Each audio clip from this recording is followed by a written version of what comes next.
New Life family, today we have finally come to the fruit of the Spirit of patience. And I know that you've been patiently waiting for this devotional today on patience. But it's no secret that patience is not something that is valued in our current culture. It may not even be something you or I spend a lot of time thinking about because of our culture and our personal lives and how fast-paced they are. We don't have to wait too much, and if we do, we really don't have to wait too long. Patience isn't something we tend to dwell on because we are always put in situations where we have to wait. And patience becomes something we need when we have to wait or endure something for longer than we want to. The Greek word that is translated as patience in Galatians can mean patience, endurance, constancy, steadfastness, and perseverance, especially shown in bearing troubles. The word used in Galatians 5 shows something deeper than just tolerating the situation or learning skills to wait for something more. It is persevering through troubles with an understanding that Christ did and does the same for us. He's patient with us.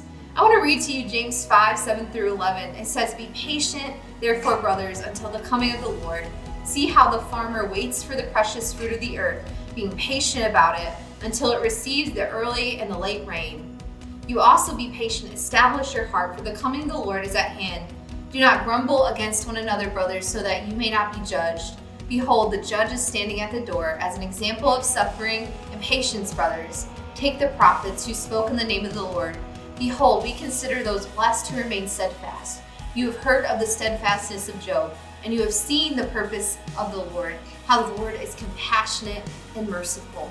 James tells the reader to be patient until the coming of the Lord and demonstrates patience first as a farmer waiting for the harvest. A farmer is able to plant seeds, nourish and tend the soil of their fields, and even protect their crops to some extent, but somewhere along this journey of planting and watering, they have to wait for the harvest and they're unable to see the future, but they know that the harvest is worth waiting for. In such a fast-paced world, God calls us to be patient. Like a farmer that waits for their harvest, we lean into the discomfort of waiting and find the beauty that is there.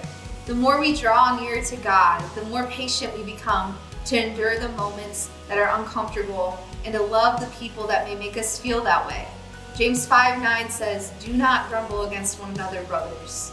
Through life's hardships and times where patience is required from us, our first response can be to get upset or irritated with the people that are around us, and we forget that they are part of God's story.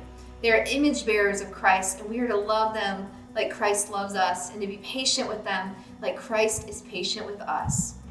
Patience is being steadfast through times of trouble and uncertainty, and our lives can be full of that. James says that if your heart is established, standing firm and anticipating what is to come, there will be something worth waiting for.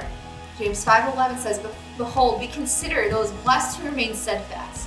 You have heard of the steadfastness of Job, and you have seen the purpose of the Lord, how the Lord is compassionate and merciful." There are times of waiting, there is purpose.